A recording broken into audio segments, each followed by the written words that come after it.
Ak si strelec, fotograf alebo potrebuješ prepravovať drahé veci, tak určite poznáš prepravné kufre značky Pelikan. Tie sú veľmi dobré, ale sú aj veľmi drahé. Ja ti v tomto videu ukážem alternatívu, ktorú si vieš kúpiť bez toho, aby si predal obličku.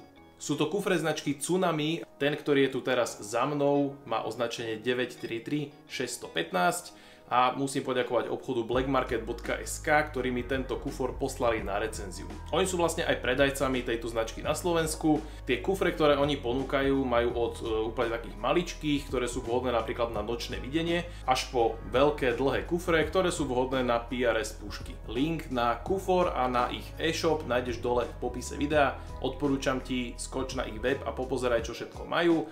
Ja sám som ich dlhoročným zákazníkom a som s nimi veľmi spokojný. Takže kufre. Prečo vôbec riešiť kufre a prečo si nekúpiť iba obyčajnú takúto nejakú tašku prepravnú, táto konkrétne od Helikonu, patrí medzi tie lepšie podľa mňa. Môj hlavný dôvod je ochrana toho obsahu. Tie tašky tam väčšinou majú nejakú výstelku, ktorá ti má chrániť puškohľad alebo nejaké iné citlivé vybavenie vnútri, ale tá ochrana je podľa mňa nedostatočná. Nikdy sa nevyrovná tomu, ako tie zbrane chráni takýto kufor, ktorý tam má penu a má tvrdý plastový obal. Inak pre porovnanie tá taška, je to Double Upper Rifle Bag od Helikonu, stojí nejakých 150 € a ten kufor na Black Markete kúpiš iba za 100. Takže to je celkom paradox, keď sa pozrieme na tie technické parametre, ktoré nám tento kufor ponúka. Čo sa týka vonkajších rozmerov, tak je takmer 1 m dlhý, 42 cm široký a 17 cm vysoký. Je samozrejme vyrobený z plastu a spĺňa normu IP67. To znamená, že je vodotesný, vzduchotesný a prachuodolný. To je pre mňa asi najväčší selling point a dobrá vec je aj to, že je schválený na prepravu lietadlom. Takže ak chodíš na nejaké zahraničné polovačky alebo súťaže, tak môžeš v ňom prepravovať svoje zbrane. Poďme sa teraz pozrieť, že čo všetko na tom kufri je z vonkajšej strany. Kufor má jedno veľké ucho, tuto na vrchu, aby si to vedel normálne uchopiť ako tašku, a potom má ešte jedno menšie ucho, ktoré sa nachádza na bočnej strane, za ktoré to vieš chytiť a ten kufor postaviť a ťahať ho na kolieskách, ktoré sa nachádzajú zase na druhom boku. Je to taký detail, ale ja to veľmi oceňujem, lebo viem, že keď ten kufor naplním všetkým, čo tam chcem napchať, tak bude veľmi ťažký a oveľa jednoduchšie pre mňa bude ho ťahať po zemi, ako ho niesť. Čo sa tých uší týka, tak páči sa mi, že to urobili tak, že to ucho ti nelieta hore dole. Je to dostatočne voľné, aby si to vedel otáčať, ale je to dostatočne pevné, aby keď to dáš do jednej alebo druhej polohy, tak aby ti to v tej polohe ostalo. Pozdĺž kufra sa nachádzajú 4 otvory na zámok, aby keď budeš tú zbraň prepravovať alebo s ňou letieť niekde lietadlom, tak aby si mohol tie zbrane mať zamknuté a zabezpečené. Ja keby som ten kufor robil, tak by som ten otvor na ten zámok urobil trošku väčší, lebo tie naozaj dobré zámky majú hrubú túto časť, aby sa nedala precviknúť, ale keď tam dáš takýto visiaci zámok na kód alebo na kľúč, tak podľa mňa to bude dostatočné. Na otváranie kufra sú tu takéto 4 klipsne, ktoré musíš odistiť, aby si mohol ten kufor kompletne otvoriť. Poďme sa pozrieť dovnútra.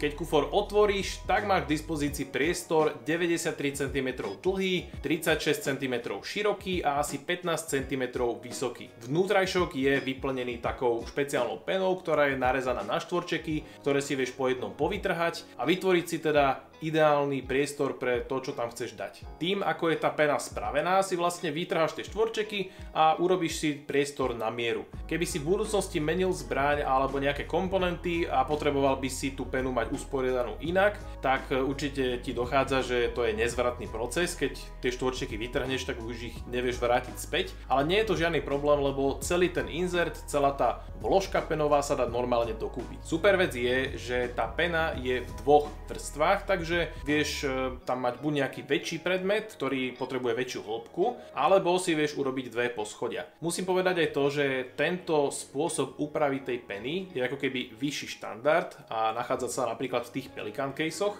ale čo si kúpiš také lacnejšie kufre na trhu, tak oni majú tú penu pevnú a musíš si nejakým nožom do toho vyrezať ten požadovaný tvar, čo je celkom oštara. Takže veľmi oceňujem to, ako je to urobené v týchto kufroch Tsunami. Poďme sa pozrieť, čo všetko budem do toho kufra dávať. Najväčšie bude moje AR-ko, je to 11,5 palec od Daniel Defense a je tam aj sklopná pažba od Low Tactical, ktorú samozrejme využijem a dám tam to AR-ko sklopené.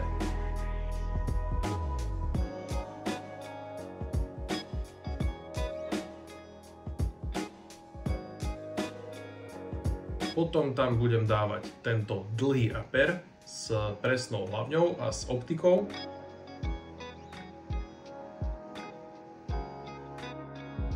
Tlmič od Ace Ultra.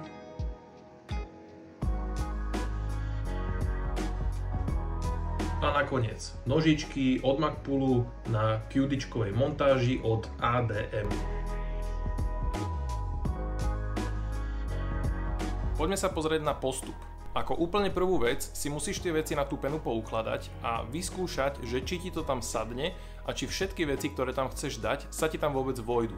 Tu treba dať pozor, aby sa tie veci nedotýkali o seba alebo o steny toho kufra, lebo keď ti to potom padne, tak vlastne ten kufor neplní tú funkciu a medzi všetkými vecami by mal byť aspoň jeden rad tej peny, ideálne keď tam budú dva. Samozrejme najcitlivejšie z tohto všetkého je optika. Teraz si buď môžeš obkresliť tie tvary, aby si pekne videl, že kde musíš tú penu trhať, alebo to proste len začneš nejako trhať naslepo a v tom prípade to musíš samozrejme trafiť.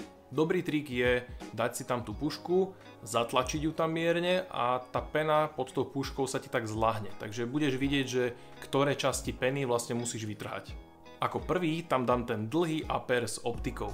V tomto prípade mám na boku predpažbia svetlo, takže to svetlo musím vytrhať aj z toho spodnejšieho poschodia.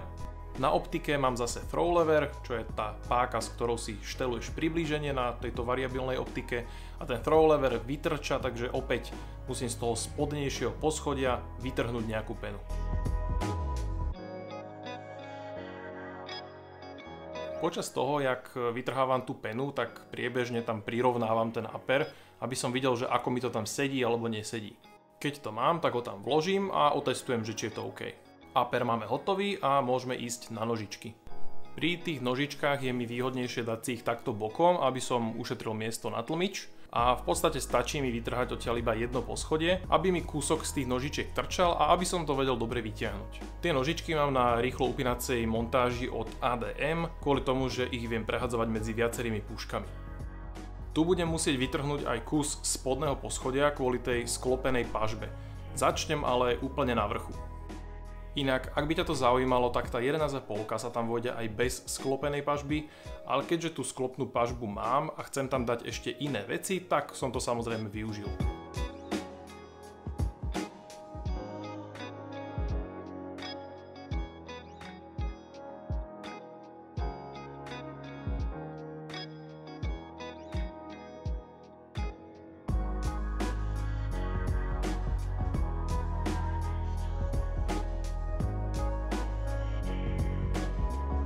Ďalší je tlmič.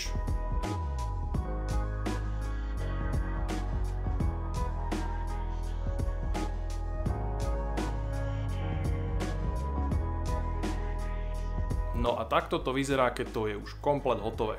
Podľa mňa super.